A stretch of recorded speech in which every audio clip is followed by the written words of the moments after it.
ये फाउंडेशंस और ग्रुप 2 के एग्ज़ाम्स आने में भी थोड़ा सा समय है, ज़्यादा नहीं बट थोड़ा सा है कि इतने में मतलब प्रिपरेशन की जा सकती है और अच्छा खासा पोर्शन अगर आपने अच्छे से पढ़ा है तो पास भी किया जा सकता है। मतलब कभी कभार ऐसा होता है ना कि हमें खुद से कॉन्फिडेंस नहीं आ रहा होता, लेकिन पढ़ इतनी बार लिया होता है कि एंड टाइम पे अगर हम उतना ही पार्ट रिवाइज़ कर लें तो हमारा पेपर में काम चल जाता है, पासिंग मार्क्स तो आ ही जाते हैं। ऐसा वाला सिनेरियो मेरे साथ तो काफ़ी टाइम हुआ है। जैसे अभी मैं सितंबर 2025 में मेरा ग्रुप 2 क्लियर हुआ है सी इंटरमीडिएट का, तो उसमें मेरे साथ ऐसे हुआ था, मैंने मई 25 में एग्ज़ाम दिया था, उसमें अच्छे से पढ़ाई करी थी ग्रुप 2 की, और सितंबर वाले में मैंने नहीं करी थी, लेकिन जो ग्रुप 2 की मैंने मई 25 में करी थी उसकी वजह से मेरे सितंबर 25 क्लियर हो पाया। लेकिन मेरे को सितंबर 25 में उम्मीद नहीं थी कि मैं पास हो जाऊँ, क्योंकि मैंने इतनी ज़्यादा पढ़ाई नहीं करी थी। लेकिन जो मई 25 में मैंने पढ़ाई करी थी वो पढ़ाई तो करी थी ना, at the end of the day क्या बचता है, आपने ठीक से पढ़ा या नहीं पढ़ा। तुम ठीक से पढ़ा, लेकिन एग्ज़ाम टाइम पे आपको क्या चीज़ें याद आएंगी जो आपने 1-2 दिन पहले रिकॉल करी होगी, वही आपको एग्ज़ाम टाइम पे जो आपको क्वेश्चन मिला होगा वो आपको जल्दी रिकॉल हो जाएगा अगर आपने 1-2 दिन पहले पढ़ा है। तो वही सिचुएशन है ना एग्ज़ाम टाइम पे बहुत सारे बच्चों के साथ होती है कि एग्ज़ाम से 1-2 महीने तो बहुत अच्छी स्टडी चल रही होती है, लेकिन जैसे एग्ज़ाम टाइम आता है उससे 1 दिन पहले या 15 दिन पहले इतने डिमोटिवेटेड हो जाते हैं कि वो पढ़ते ही नहीं हैं। वो सोचते हैं अब तो मेरे हाथ से गया, या फिर कुछ भी एक्स वाई जेड सर्कमटेंसेस हो गए तो सोचते हैं मेरे हाथ से एग्ज़ाम गया, लेकिन ऐसा नहीं होता है। अगर अगर आप इस टाइम ये 15 दिन, 10 दिन, 5 दिन जितने भी हैं अगर अच्छे से पढ़ लेते हो ना तो आप बाजी मार जाओगे और सीरियसली आप पास हो जाओगे। मेरे को अटेम्प्ट्स लगे, उसका रीज़न अलग था, ये नहीं था कि मैं पढ़ी नहीं, रीज़न ये था कि क्लासेस नहीं ली थी अच्छे से, आपको गाइडेंस अच्छे से नहीं मिला, तो इस वजह से आपके अटेम्प्ट्स लगते हैं। लेकिन वो तो एक अलग चीज़ हो गई ना। अगर आप एग्ज़ाम से पहले ही डिमोटिवेटेड हो गए हो और पढ़ ही नहीं रहे हो तो उसमें तो आपके क्लासेस कुछ रोल करेगी ही नहीं ना। अभी जैसे कि मैंने क्लासेस अच्छे से ले लिए, ठीक है, अब एग्ज़ाम से 15 दिन पहले मैं कुछ पढ़ ही नहीं रही हूँ, रिवाइज़ ही नहीं कर रही हूँ, मेरा मन ही नहीं कर रहा है, मेरे को डर लग रहा है, एंग्जाइटी हो रही है, तो वो एग्ज़ाम में भी दिखेगा। क्योंकि एग्ज़ाम में लिखना होता है, और लिखेंगे कैसे जब हमने मल्टीपल टाइम्स रिटन प्रैक्टिस करी होगी, मल्टीपल टाइम्स अपने दिमाग में रिकॉलिंग करी होंगी, ये चीज़ें हैं, या फिर लॉ के बहुत सारे सेक्शन हमने बार बार रिकॉल करे होंगे, तभी हम उस चीज़ को लिख पाएंगे। जब तक हम उसे माइंड में रिकॉल नहीं करेंगे और जब तक उस चीज़ को लिखेंगे नहीं तो एग्ज़ाम में भी हमारा हाथ चलेगा नहीं। इसलिए तो बोलते हैं कि बहुत सारी आप टेस्ट सीरीज़ लिखिए या फिर मल्टीपल टाइम्स रिविज़न करिए, और जो AIR लाते हैं उनकी भी सेम स्ट्रैटेजी होती है, वो टेस्ट सीरीज़ नहीं छोड़ते हैं और उनके पीछे बड़ा हाथ होता है गाइडेंस का।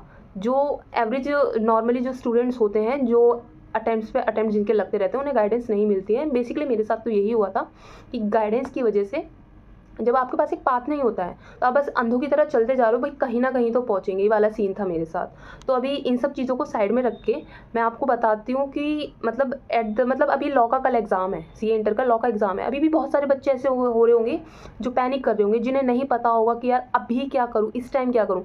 जब आपका दिमाग चलना बंद हो जाता है ना तो आप इसे प्लीज़ मत चलाओ, नहीं, कोई ज़रूरत ही नहीं है। आप ऐसा करो, क्योंकि देखो दिमाग चलना बंद हो गया है, आप पढ़ोगे नहीं समझ में आएगा, लेकिन सामने वीडियो चल रही है, अब उसे सुनोगे तो सही, कम से कम कुछ इनपुट तो जाएगा ना।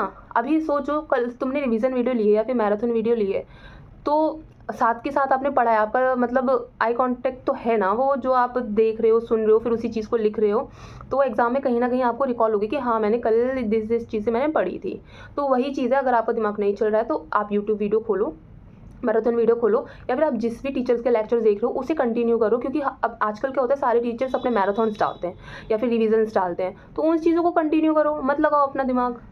मतलब अभी ना, मतलब अपने हथियार गिराने से बेटर ऑप्शन है ना कि कुछ कर ही लो। अभी रिजल्ट आएगा तब आएगा, लेकिन अपने मन में हारने से पहले आप खुद ही अपने हथियार गिरा दे रहे हो कि लो मैं तो हार गया। नहीं, ऐसे नहीं होगा, खुद करना पड़ेगा। तो अभी कल लॉ का एग्ज़ाम है, तो लॉ के एग्ज़ाम के लिए अभी मैं एक टीचर बताती हूँ, क्योंकि मैंने बहुत सारे टीचर से पढ़ा था और जिसमें मेरे को बेस्ट टीचर लगे ना कि मतलब ये तो एग्ज़ाम टाइम पे आपके बहुत काम आएंगे ही आएंगे, वो टीचर्स तो मतलब ऐसे हाईलाइटेड होने चाहिए कि ये इनके मैराथन्स काम आएंगे। तो लॉ के केसेस में अभी जैसे कल लॉ का एग्ज़ाम है, अभी सर मेरे ख्याल से मैराथन ले भी रहे होंगे। तो शुभम सिंगल सर हैं, मैं उन्हें उनका चैनल अब आई थिंक सारे बच्चों को पता भी होगा क्योंकि वो इतने फेमस हो चुके हैं यूट्यूब पे।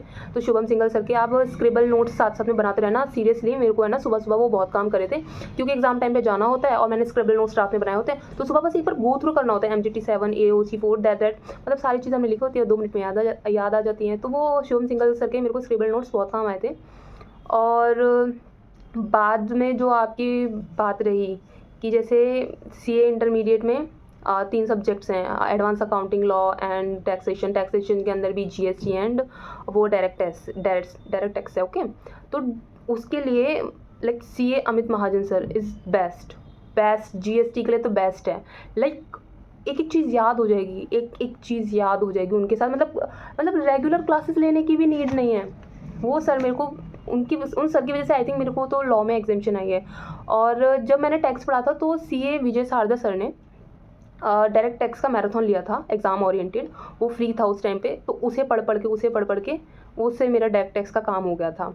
तो डायरेक्ट टैक्स के लिए अभी तो फ़िलहाल CA अमित महाजन, और वैसे तो CA अतुल अग्रवाल सर भी हैं वो। पर उनका ऐसा है कि अगर आप रेगुलर क्लासेस लेना पसंद करते हो, मतलब डीप स्टडी पसंद करते हो, तो उनका चल जाएगा क्योंकि थोड़ा 1-1 घंटे के लेक्चर्स रहते हैं। एक लेक्चर 2 घंटे 2.5 घंटे का, तो रेगुलर बेसिस पे रहता है। तो जब आप रेगुलर पढ़ाई कर रहे हो तो CA अतुल अग्रवाल सर को देख लेना। एनीथिंग अगर अकाउंट का, अगर आप जैसे अकाउंट का एग्ज़ाम तो हो गया, लेकिन बेसिकली कुछ स्टूडेंट्स होंगे जो अभी भी प्रैक्टिस कर रहे होंगे या फिर अभी भी मतलब तैयारी कर रहे होंगे नेक्स्ट अटेम्प्ट के लिए, तो CA प्राग गुप्ता है, ठीक है। मतलब मेरा जो अकाउंटिंग में एग्जामिशन आया वो उन्हीं की वजह से आया, बिकॉज वो एक कॉन्सेप्ट, एक क्वेश्चन इतने अच्छे से सॉल्व कराते हैं ना, मतलब कुछ डाउट रहता ही नहीं है। अगर बाय चांस किसी क्वेश्चन में कोई डाउट रह भी गया तो CA नितिन करके हैं यूट्यूब पे, वो भी फेमस है। तो वो हर क्वेश्चंस वो कराते हैं ना, इंपॉर्टेंट क्वेश्चंस तो वो भी कराते हैं, तो आप वो देख लो। तो पहले प्राग गुप्ता के आप वो देख लो कि डिटेल स्टडीज़, अगर आप सितंबर 26 के लिए अगर जा रहे हो तो प्राग गुप्ता सर के सारे लेक्चर्स देखना स्टार्ट कर दो, आपके सारे अकाउंट्स के कॉन्सेप्ट्स क्लियर हो जाएंगे। अगर जैसे कि आपका मतलब कोई टॉपिक नहीं रहता कि हमें AS या फिर समथिंग की अकाउंटिंग में कुछ मतलब टॉपिक्स होते हैं, तो उन टॉपिक्स को सर्च करो। ऊपर ही बेसिकली वो एक जो ज़्यादा व्यूज़ वाली वीडियोज़ आती है, आप वैसे भी सर्च कर सकते हो। लेकिन मैं टीचर्स बता रही हूँ कि CA जो है अकाउंट्स के लिए प्राग गुप्ता सर, और लॉ के लिए मैंने आपको शुभम सर बताए दिए हैं, और बाकी GST के लिए अमित महाजन सर और अतुल अग्रवाल सर, और टैक्सेशन के लिए भी same Amit Mahajan sir, and that's it. और ये टीचर सफिशिएंट है। अगर सितंबर 26 के लिए आप तैयार कर रहे हो तो अभी से तैयार करोगे, हो जाएगा। और डोंट वरी, पैनिक करने की ज़रूरत है ही नहीं। फिर जब ये सारी चीज़ें हो जाएं, आप RTP, MTP और प्रीवियस ईयर पेपर खुद एनालाइज करके कर सकते हो। अब तो वैसे भी ChatGPT और कितने सारे AI टूल्स आ गए हैं, उन्हें सारे प्रॉम्प्ट दे के आप उनके क्वेश्चन पेपर्स के सॉल्यूशंस और जो भी एग्ज़ाम में आने वाला होता नहीं है, आप खुद ही मतलब एक अंदाज़ा लगा सकते हो कि आप उसे प्रॉम्प्ट दे दो कि मेरे को ये बताओ, इसके बेसिस पे आप सितंबर 26 का एग्ज़ाम प्रेडिक्ट करके दो, तो ठीक है, वो बात की बात है। लेकिन अभी पढ़ाई, ठीक है। तो सितंबर 26 के लिए मैंने टीचर्स बता दिए, और कल के लिए मतलब बेसिकली अभी कल का तो कुछ है नहीं, बच्चे पढ़ ही रहे होंगे। तो अगर नहीं भी पढ़ रहे हो तो वो यूट्यूब वाली वीडियो याद आ गई, या कभी भी मेरी वीडियो देखो तो वो याद रखना। अगर आपका काम नहीं कर रहा है ना दिमाग, तो आप वीडियो को लेक्चर्स खोल के बैठ जाओ। कुछ काम कर रहे हो तो बड्स लगा लो, लेक्चर्स चलता रहेगा, कुछ तो इनपुट जाएगा ही ना पढ़ने से बेटर है कुछ तो इनपुट जा ही रहा है, कहीं तो ध्यान जा ही रहा है ना। तो वही है, बड्स लगा के लॉ के लेक्चर्स देख लो, क्योंकि थ्योरी वाले सब्जेक्ट्स ऐसे ही होते हैं, आप जितनी बार उसे पढ़ोगे सुनोगे वो तभी वो याद हो पाएंगे। एनीथिंग वो ऑडिट में तो बच्चों का टाइम लगती है, इसी वजह से लगते हैं।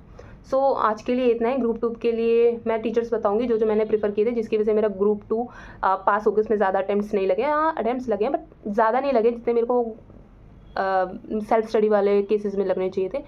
सो ग्रुप 2 के लिए मैं नेक्स्ट वीडियो में बताती हूँ कि मैंने कौन कौन से टीचर्स प्रीफर किए थे।